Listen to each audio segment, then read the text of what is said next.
When you watch the mainstream media news, do you feel a little twitch? Is there a tingle in your left hand? Is your jaw locked? We have the solution. Welcome to Reasonable Arguments, News and Nonsense. The podcast where thoughtful debate meets unfiltered fun. Coming to you from Sarasota, Florida. Together, we mix informed conservative commentary, playful banter, and just the right amount of nonsense to keep it entertaining. And now your hosts, husband and wife duo, Jamie and Jennifer. Here we go, Steelers. Here we go. No, I think that's next year, babe. wrong day. I think that's next February. Oh, well, we are still going to represent today. We're out of it, but next year. I think it's a great idea to do a podcast tonight for those people who are sitting on the couch and Also Steeler fans and not caring. not wanting to watch the game, but forced to watch two mediocre teams go at it, and that everybody hates. Exactly. So hopefully you're on the couch, maybe watching the game, have the game on in the background, but watching Reasonable Arguments, News and Nonsense as well. All right. So in today's episode, we are breaking down some of the biggest political bombshells that are making headlines right now. We have Elon, who is dodging scrutiny while expanding his influence in Washington. Trump, who is building his new cabinet, shaking up the steel industry, and now he's taking control of America's most famous cultural institution. So what does this mean for you? Stick around as we break it down maybe just in a way that might make sense. All right, Jamie. So here it is. So we have Elon, who, he's Tesla, he's SpaceX, he's a billionaire. World's richest man. World's richest man. I think he dropped out of college. And so now he is heading up the Department of Government Efficiency, DOGE. And but what does that actually mean to us? So I think it's important. I think it's important to know that he's doing this on behalf of the President of the United States. He's volunteering, so he doesn't have, quote, an official role, but he is working on behalf of the President of the United States like millions of other federal employees and volunteers. Well, but I mean, should we be concerned on the fact that, he is a billionaire and he has access to all the government information that he's getting? The argument is, and hopefully, there's some level of, an NDA that he can't then take all this information and use it for his business, right? That's the fear. Right. And they could allay that fear by just announcing that, hey, he cannot use any of this information for his own personal businesses or benefit. And that's probably a great idea. They haven't done that yet. They haven't done that. Just show the NDA and be like, hey, he's liable if anything happens and all of that. So maybe that is the best idea. Yeah. This isn't the first time that a president has come in under saying they were going to balance the budget. We've talked about before, the last time all 12 appropriation bills were passed on time was 1997. So the budget was balanced that year. And then the last time the budget was balanced was 2001. So Bill Clinton and Al Gore had an initiative called the National Performance Review. The only difference was it fell under the vice president. So Al Gore, quote, led the review.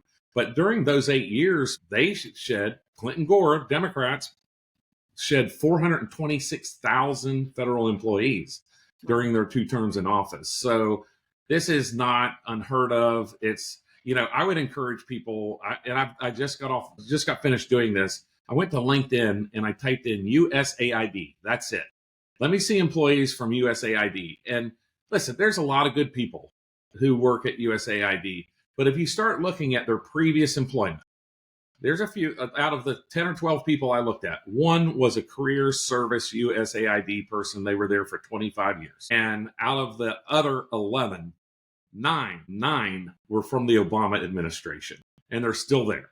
And they started out doing whatever for political in the Obama administration, and then they continued this. And there were 2. It's going to get past 11 or 12 because there were several of them, 3, I think, who worked for former members of Congress. And you've heard me say before, this is the political consultant and former staff members, Foreign Travel Act. And so they work for a member of Congress.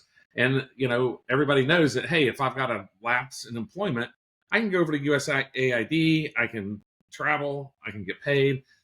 Most of these folks are single. They're not family folks with kids. And so they go and spend a couple of years in, the Pacific Rim or South America or Africa or wherever. That's great. And you're getting all in the weeds, because I'm not talking about those kind of people. What I'm talking about is how does his involvement, because people are scared of the information that is obviously going to be shared. How does his involvement in this affect him in the private sector? So he has these companies and things like that. So is there any kind of, what's the word I'm looking for? Well, let's be honest. Conflict of interest. Let's be honest. There. Musk can probably go buy any of this information on the third party market anytime he wants.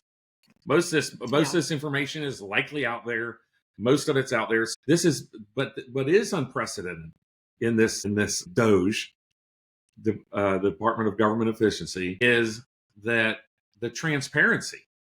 They are finding things out and just putting it out there and just saying, here's what's this money's being spent on. But are they putting out? But we don't know if they're putting out everything. Right. They're putting out the things. They're putting out the things that are going to be the most impact, where people are going to be like, you got to be kidding me.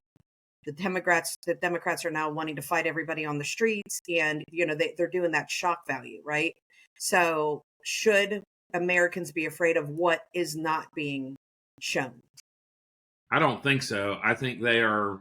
I think they're laying it open for everybody to see. Okay. I mean, I have friends who are Republicans who've been laid off from USAID, and they've been at there 5, 10, 12 years, and so these aren't bad people. Nobody's saying they're bad people. Nobody's saying they're, doing anything illegal. It's just time to review the functions of these agencies and whether they're meeting the goals of America. And it's grown too big, and we're going broke as a country, and so we have to reel in money. So what should the American people be looking for as this situation keeps developing? I think you're going to see them march through more and more departments. When they get over to the Department of Defense, I read right before we came on that the Department of Defense spent $1 billion with a B, $1 billion to audit their expenses. Like, I don't know, that's a huge organization. I don't have their budget number in front of me, but $1 billion to audit them seems extremely wasteful.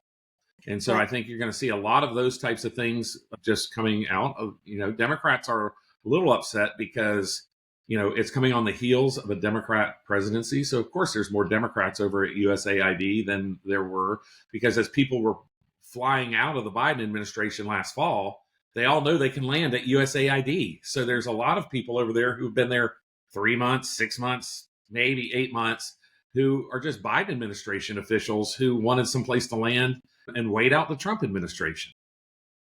And now they're out of a job. Yeah. And I just had a thought and I just lost it. So that may come back to me because I completely forgot what I was going to say. But it was a good point, but I forget. I know it's a good point. All right. So every president builds their team, right? So you have every administration. My understanding, this is really my first year paying attention to any of this, but my understanding is that every time a new president is elected, he then can build his entire team from, I'm assuming, what would be considered the ground up. And is that correct?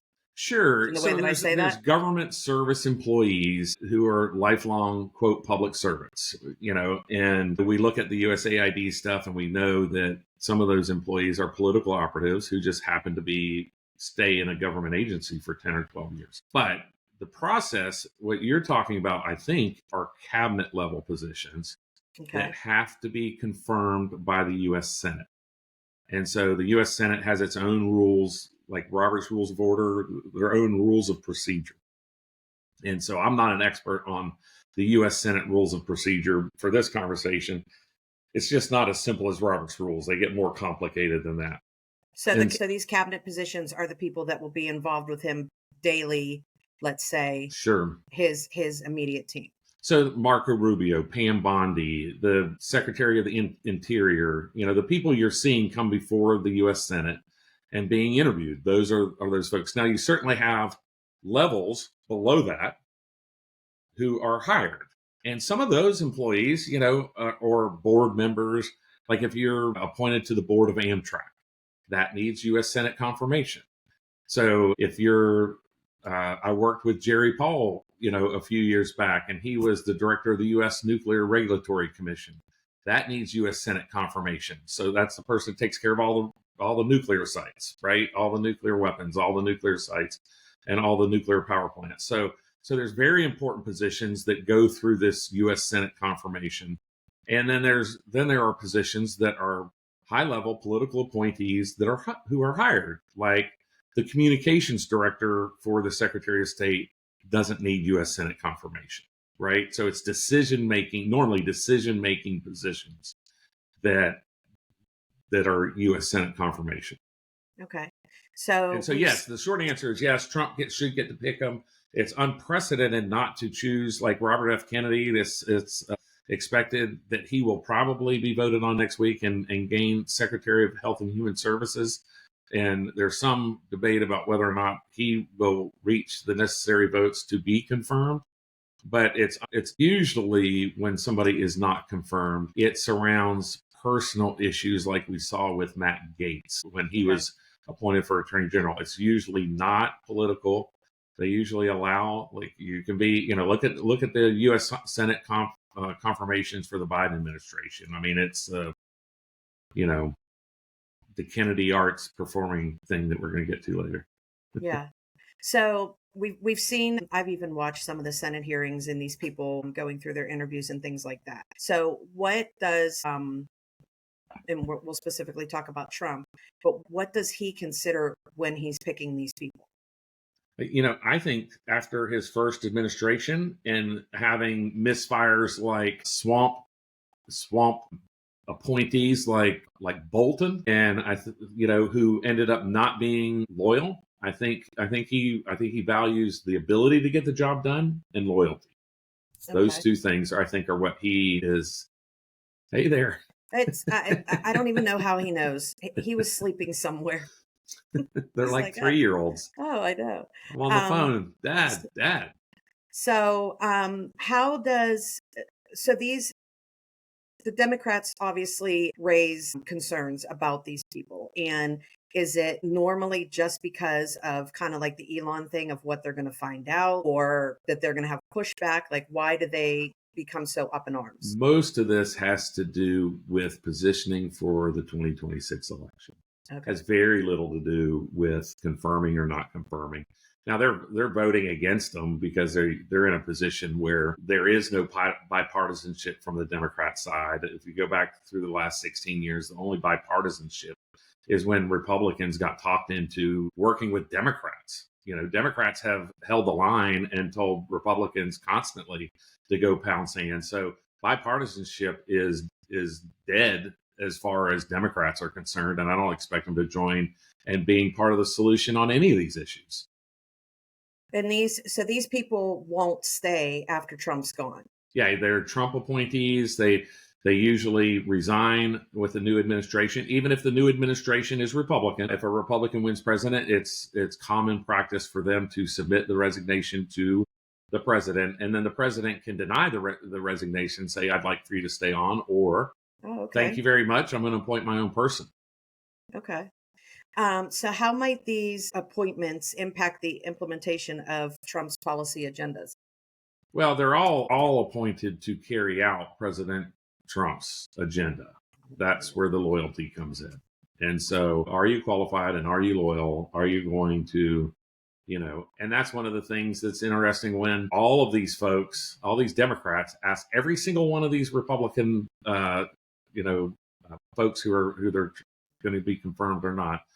They always ask them this one question, and it is, will you listen to career bureaucrats if they disagree with the president of the United States? And now what we've learned through Doge is that most of these career bureaucrats, not all of them, but some of them for sure, some of them who've gone up through the ranks and are in very high positions, aren't career bureaucrats at all. They're political appointees who have stayed there long enough to become career bureaucrats, so to speak. And so it's a loaded question, and they know it's a loaded question. And most of these folks everybody practices their confirmation hearings. They go through the process of what they might be asked, and are prepared to answer certainly that basic question that they've been asking every single person they've interviewed.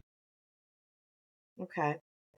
So how do these appointments reflect like a broader dynamic between the two parties? I mean, is it something that has there ever been a time where and we can use Trump, but and I didn't watch all the hearings, but has there been a time during this process where the Democrats are like, yes, we definitely approve of you being in one of these positions? Yeah, I think you saw that with Marco Rubio. Rubio passed 99-0. There's certain now. It is common practice that if a U.S. senator is being confirmed, the Senate sticks with their own, regardless of party. So Rubio was kind of the 1 foot putt, as Donald Trump likes to say. And, but he certainly is qualified. I mean, I don't think there's a better, more experienced person in foreign relations in the U.S. Senate than Marco Rubio, if not in the country. So he's definitely qualified for the position. And he's loyal to President Trump. And we saw that when he went to Panama, and Panama decided to, on their own, kind of pull back from Chinese involvement in the Panama Canal. Now, do you think there would ever be a time when they would appoint somebody through and as I don't want to say as a test, but almost as a way to screw things up? I don't think anybody who has spent their life in government, we disagree. Democrats and Republicans disagree. We start looking at some of the things Democrats have done, and you could argue that Democrats want to see America fail because it's no other explanation for some of the bizarre things that they are promoting. But for the most part, my experience with Democrats and those who are in elected office, everybody wants America to succeed. It's how we succeed and who benefits during that succeeding, and so, Obama and Biden push these Green New Deals because those are generally Democrat donors, right? And so, but they've been proven bad for America, bad for policy, bad for the economy, bad for energy policy, bad for national security. But they push those things anyway, and they think they're right. They honestly think they're right. So, I don't blame somebody. I was on a podcast recently. We were talking about AOC. I think it was like Grumbling's Fired Up, and they're like, "Hey, we appreciate AOC's passion. She believes she's right. She's just not. Yeah. But she's fighting for what she believes is right, and that's why we have the loyal opposition party in this country. And it'll swing both ways in the next 4 or 8 years, where Republicans will need to be the loyal opposition, and right now the Democrats are. Okay. So our next subject is, so President Trump announced that Japan's Nippon, is it Nippon? You're guessing. Nippon? Those things don't roll off the southern tongue, baby. So sorry. The Japan Steel Company. I would call it Nippon, but I don't know. Has decided to forego its bid to purchase U.S. Steel. Now, of course, this is born and raised Pittsburgh, so this is something I. Is that why we're wearing the Steelers shirts today? No. Okay. Yeah, we're in deep sorrow. Solidarity against the other two. Yeah, but instead they are opting to invest heavily in the company. This move, I guess, comes alongside the administration's plan to implement the reciprocal tariffs on countries that impose tariffs on U.S. goods. So what was the original plan for the Japan Steel Company to acquire U.S. Steel, and why was it controversial? Is it just for the simple fact because now there's a Japanese company in the U.S. making steel? No, I don't know that it's that, but U.S. Steel has historically, at least for the last 110 years, been seen as a major player in foreign policy and protecting our country, right? And so, in national security. So we're, to hand that over to sell it to a foreign country, I think what both, it seems like Biden and Trump kind of agreed on this one. Biden is the one who delayed the sale, and it sounded like Trump agreed, or at least kind of endorsed this heavy investment in U.S. Steel versus buying it. And so it could end up being the best of both worlds. It is a national security issue, I think, but it also is kind of maybe having a global influence like Nippon from Japan will help U.S. Steel better compete around the world against Chinese steel. Okay. How are Republicans and Democrats reacting to the decision? So, is it a relief that they're not buying it, even though they are investing in it? Like I said, I haven't seen that much really rhetoric from either side. I think most people think that this probably landed in probably the best place it can with the heavy investment from Japan versus an outright ownership. But I really haven't seen. I think the fact that Joe Biden is the one who stopped the sale and then Donald Trump endorsed this heavier investment versus buying it, and then Nippon and U.S. Steel came to this agreement. I think it's kind of one of those negotiation tactics that I think both sides are kind of like, hey, would we rather U.S. Steel be on its own? Sure. But they are their own company and they have the right to kind of do what they can. There's a little bit of government oversight because of the national security issue, but I think we probably ended up where people are as happy as they can be.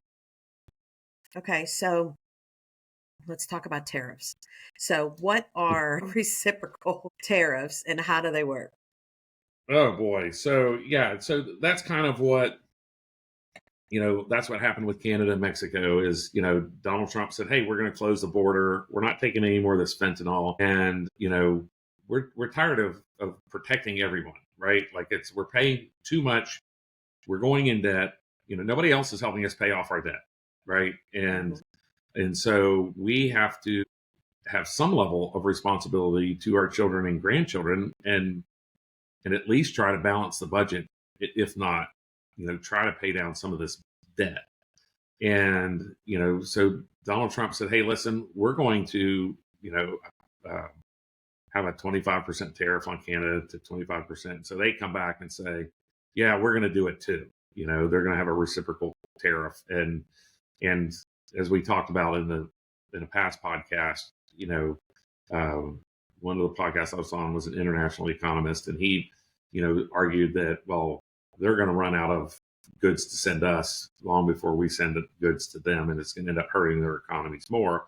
Certainly, tariffs are not helpful to an economy. Nearly all economists agree that tariffs are inflationary and a form. I don't think it's a form of tax on the end user, because the end user, in this case, American consumers, end up paying more. But so you start looking at the amount that we produce and send across the northern border to Canada and the southern border to Mexico, and they're a little bit more dependent on us. So we just that's a reciprocal tariff. So now we're back. We brought both those countries in to negotiate, and I expect that we'll have a favorable outcome. So the news stories are, and my next question is how could these tariffs impact everyday Americans? But, I'm reading where eggs are more expensive than they have been. Gas is now going back up. Is this because of these tariffs that are being put in place? Well, the eggs are due, my understanding is eggs are due to the bird flu. And so there's just too many chickens are dying. And so they're having trouble replacing the chickens fast enough to produce enough eggs. I'll have to ask Wilton Simpson when I'm in Tallahassee next week, because he's an egg farmer. But that's the thought, is that, certainly as gas goes down, goods and services become cheaper because, your people are not paying as much. We faced this. We had a pool guy. Well, he moved to Northport and he wasn't going to drive up to Sarasota. Right. Mm-hmm. It's just like, I'm moving to Northport. I'm going to have clients down there. I'm not driving because it's just too expensive for me to drive and sustain my business. And I refuse to do chemicals in the pool, as you all know. And so, But I did spend all day today up on the roof doing manual labor. God. I can't even believe you worked that into if you today. see me wince, it's because my back is just Lord, from working so hard on the roof from the hurricane. Where were you at? Okay, so then you were talking about fuel prices. Yes, that's going to take, I don't think, a super long time, but by summer I think we'll start to see relief in fuel prices, because it does take a little while to start generating these new policies that end up in affecting the American consumers. So we are going to start producing more oil. I do not believe it has to do with tariffs. We're going to start doing more in the pipeline. But when President Trump says, hey, we're going to start drilling for oil up in Alaska in this little piece of dirt that nobody knows even how to get to, it's going to take a while to get there, create the pipeline and pump oil there. That's not something that's going to happen immediately. Right. Are there any historical examples of when these tariffs were either working or really backfired? I don't know any offhand. I mean, we had, I don't know that the oil embargo of the late 70s under Jimmy Carter were tariff related. It was more OPEC related I think, but is my recollection. But I would have to, I didn't really look up that specific question to give you a historical perspective on that. Okay. All right. So you know that I love to take my news from social media. I actually did some research today on other things, but I do want to stick to my social media news. So on January 22nd on X, a post was done by No Lie with Brian Tyler Cohen, and he is listed as one of the most viewed independent progressive political hosts on YouTube, which I did look up an independent progressive because I had no idea what that was. And it is apparently someone who has no affiliation to either side. Right. But has progressive views. Views. And according to every post that I have seen of this guy, he has definitely picked a side. So the post that I am talking about today is he had that Trump just terminated the chair of the Kennedy Center and installed himself as the new chair. He says he will now be dictating the institution's art and culture, and says it must reflect what he chooses. So digging into this deeper, I read that the Kennedy Center is aware of this post. Trump did say this. They have no official communications with the White House about this. They do know that some members of the board have received termination notices from the administration. But then it comes down to really the trans community. So it's the president of the committee who says this is about who gets to exist in public spaces and whose stories get to be told on America's stages. She says, banning an entire art form is a censorship, plain and simple. Americans don't have to agree on everything, but we should be able to speak our minds and perform our art without bans, retaliation, or intimidation. So that made me curious to kind of dig a little bit further. And I found look at my little investigative reporter. Look at you. I found on February 7th, 2024, there was a show done at the Kennedy Center it was called Dragtastic Dress Up, LGBTQ plus youth and under 18 and their parents, caregivers, are invited to come learn the history of drag and watch these incredible performers strut their stuff in costumes were encouraged. So digging further, because then I started looking at the actual board of directors and who is involved in approving the shows that come to the Kennedy Center and perform there. So I found that there is the artistic planning and programming department, and they are primarily responsible for selecting and approving the performances and events. The department is led by the senior vice president of artistic planning, whose name is Monica Holt. So my question is, she's gone. And that's what I was thinking, right? Like was she one of the people? And they didn't say, they said specifically the board, part of the board. They didn't talk about any employees. They didn't talk about any employees. So no, because that was honestly my first thought. Okay, if Trump is mad about these types of performances, which we know he is, that's what it is. Why? Well, people are tired. People voted against the LGBTQ community. I know where you're going to go with this. Give me 1 second and then I'll let you go on your rant. Okay. But Two questions. Number one, why wouldn't it just be, listen, we need to fire this department or whatever and look at something different? And what are the potential implications of this move for the autonomy of cultural institutions and the broader landscape of artistic expression? Because the one thing that I thought about is that this was for 18 and under, but they had to be accompanied by a parent or a caretaker. So there are parents and caretakers who are giving into this culture. So first of all, the go word ahead. caretaker means potential teacher, right? So I can bring my I could bring my class, and a parent does not have to be. We don't know that. We don't know that because it has. Well, we're saying caretaker. It would most likely so a caretaker is a broad term. Okay. So and secondly, people voted against the LGBTQ plus community grooming our children. We're supporting taking gay pornography out of elementary school libraries that are not open to the public. These are not libraries that adults use, and they are pushing to get this pornography into elementary school libraries. And this is a perfect example of, Donald Trump, the Kennedy Center was set up as a living memorial to John F. Kennedy, right? World War II hero, former president of the United States. And, I can't imagine that he would be honored by having the LGBTQ, BDQ community grooming children at his living memorial. Like, this is not correct, and people voted against it. Okay, well so then the question is, can the president remove trustees? The answer is absolutely yes. That can he remove all of them? The answer is no, because there's different groups that there's different ways that board members get appointed to the board. But certainly the president of the United States gets to appoint a certain number of the board members. Can the president instill himself as chairman?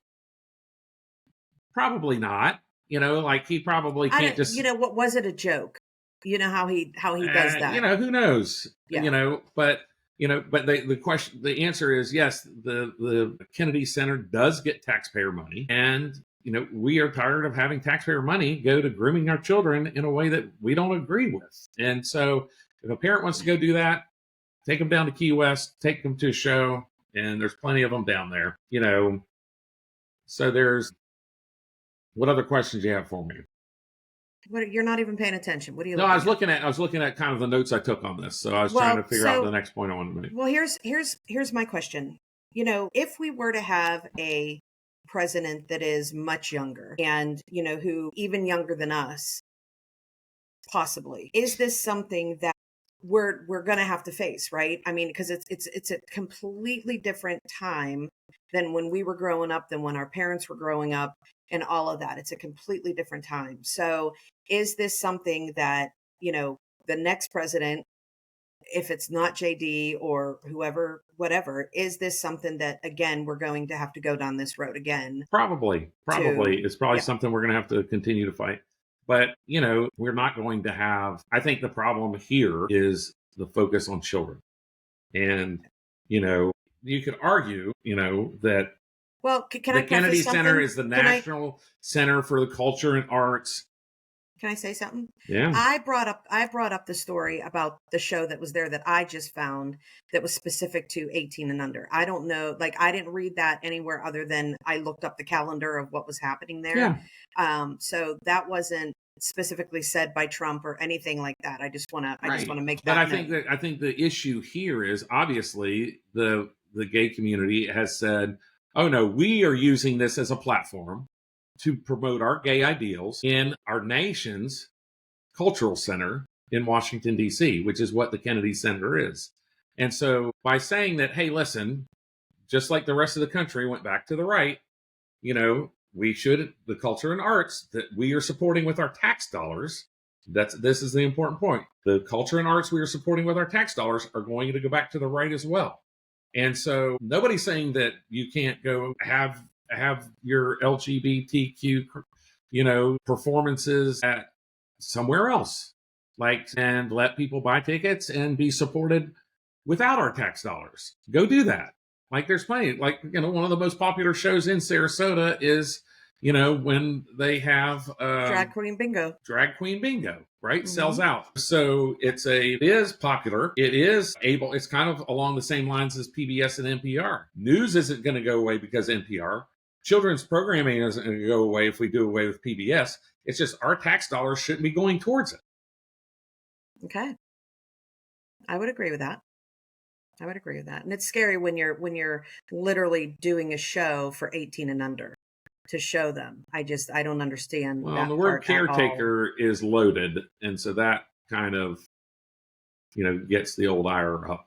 Well, but I did say parent too. I mean, and you have to assume that, there are some parents who are, going towards that. So. And yet, what's the show that we see that has the Chuck Lorre comments prior to Ghosts? And anything that he does on ABC. Yeah, and he was talking about how, trauma, emotional trauma can be passed on from generation to generation. And so, I don't know that there's data out there, but certainly somebody like Cynthia Nixon rambling in New York City about, my daughter is trans, her best friends are trans, or, their cousins are trans. So they, how are all their friends and all their relatives trans? Yeah. And it's some sort of traumatic event that then is seen as people see it, they see it and it's accepted. I'm not wrong. I'm not saying it's wrong to accept it, but it just seems like there's more data that needs to be studied on these issues, because to me, it just seems odd. Why are we all of a sudden went from no trans, with me growing up, right? With us growing up, there are no trans kids, to all these trans kids. And part of it is just adults pushing that as like, oh, you should wear Nikes. I truly think it's social media. Social media, allows an outlet for, people to reach out to other people, and whether it truly is a feeling that you have or something like that, where when we were growing up, if we had that feeling, who were we talking to? If we went to our parents, it'd be like, shut up, go play in the street. Well, it goes back to Oedipus, right? In, Greek mythology, where, everybody's had a feeling that they've questioned, right? Every single person. That doesn't mean that's your lifelong, path. And yet, somebody has a feeling, I want to talk to my parents about it. And a parent's like, oh, that's kind of cool. You want to, dress up today or whatever. It's kind of Angelina Jolie's kids, oh, I want to dress as a boy. But now you're a girl. You became a woman. She didn't go change her daughter's genetics. And so I think that some people just take it too far. Yeah, I would agree. It's a lot. And I think we're going to hear so much more about it. I mean, you have these people that have started going through the change or doing things like that are now not going to have that medical care. And I think it's going to, really become a problem. So I guess we'll hear more about that is in the next 4 years. So my next story is, I'm not going to do a nonsense story today. So this is going to be my sports conspiracy story. Okay. Oh, okay. All right. I like it. So Super Bowl 59 conspiracy before it happens. Well, sports. Let's leave it to sports. Okay. So for those who don't know, and my husband brought this to my attention, of course, the MLB, the NBA, the NFL, the NHL, the UFC, NASCAR, and along with the WWE are all classified under the entertainment industry, right? So what does that mean?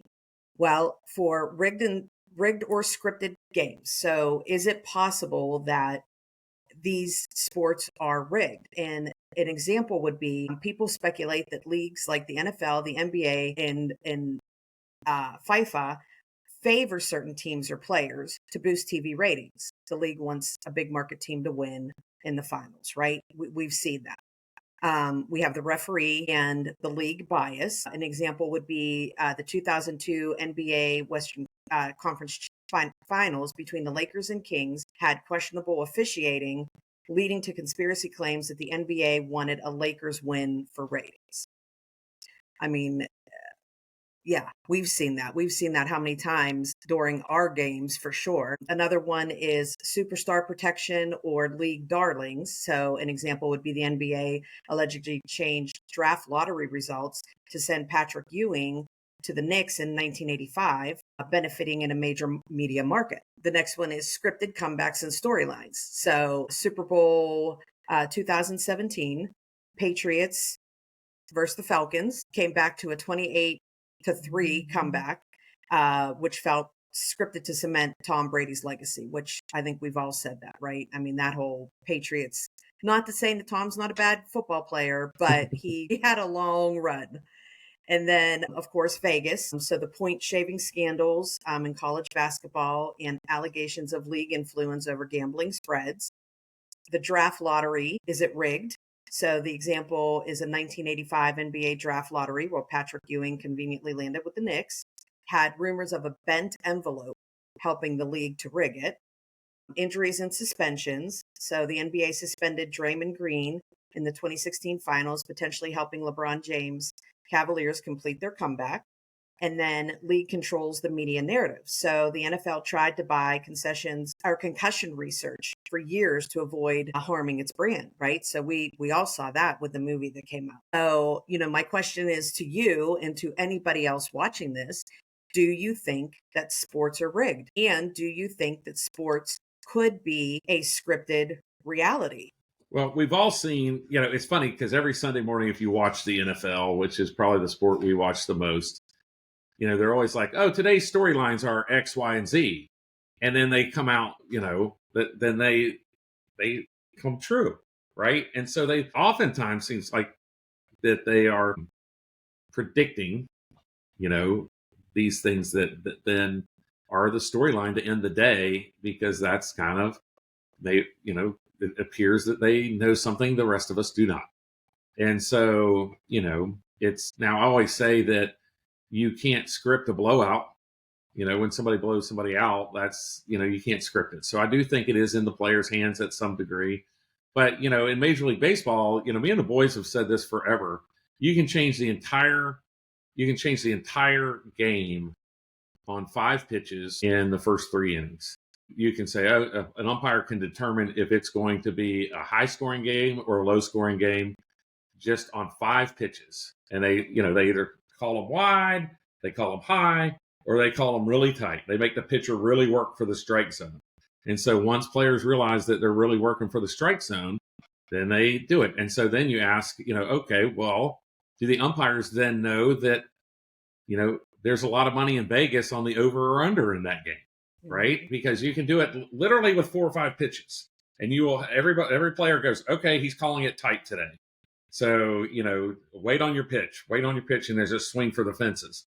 Or he's calling everything a strike. So you better just go up there and swing away. If you see something you like, just swing at it, because he's calling everything a strike. And those are the low scoring games, right? And so, do the umpires know where the money line is in Vegas on at least the over and under, or how many pitches, a pitcher pitches before they're out of the game? Is there some weird betting thing that happened in that game where it's like, okay, I'm going to let this pitcher go deeper into the game by calling a tight strike, or, everything a strike?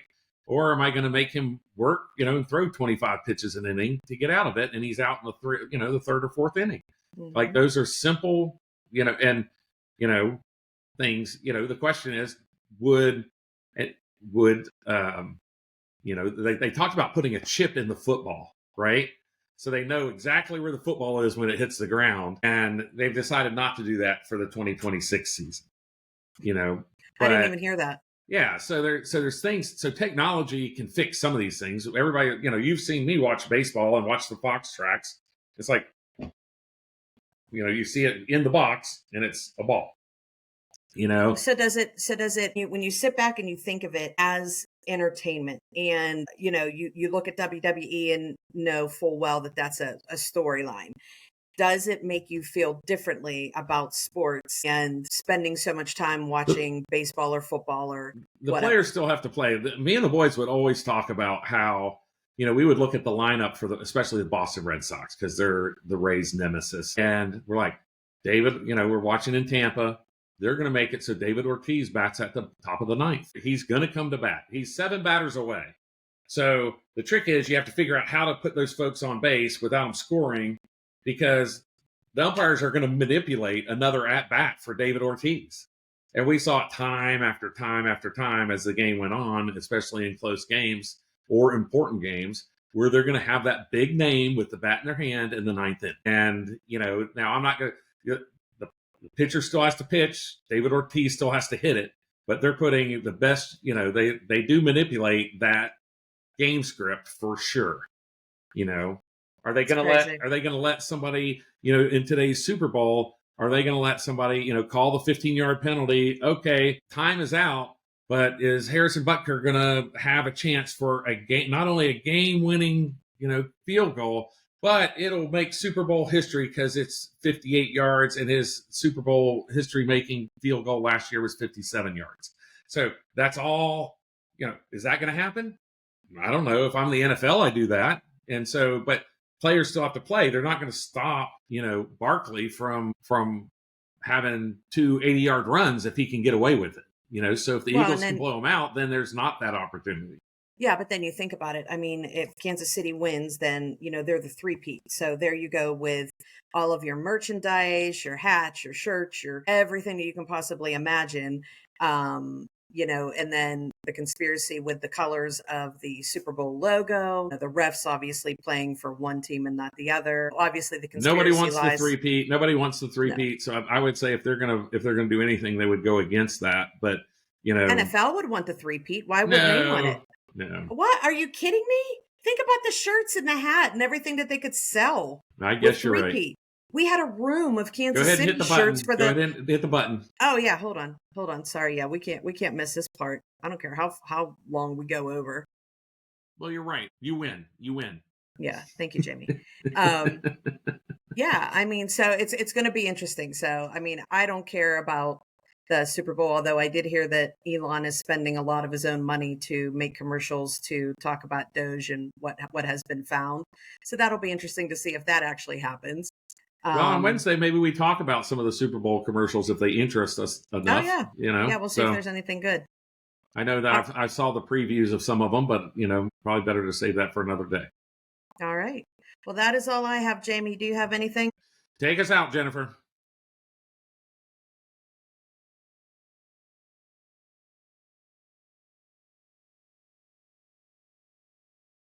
Bye. This has been Reasonable Arguments, News and Nonsense. There is so much BS on the mainstream media news. But you knew that, and that's why you're here. We tackle everything with complete honesty, and we always end on a lighthearted note to leave you smiling. Why do it if it ain't fun? We hope you enjoyed the show. If you did, make sure to like, rate, and review. We'll be back soon. But in the meantime, find us on social media. Find Jamie at RepJam and Jennifer at Jennifer_SRQ.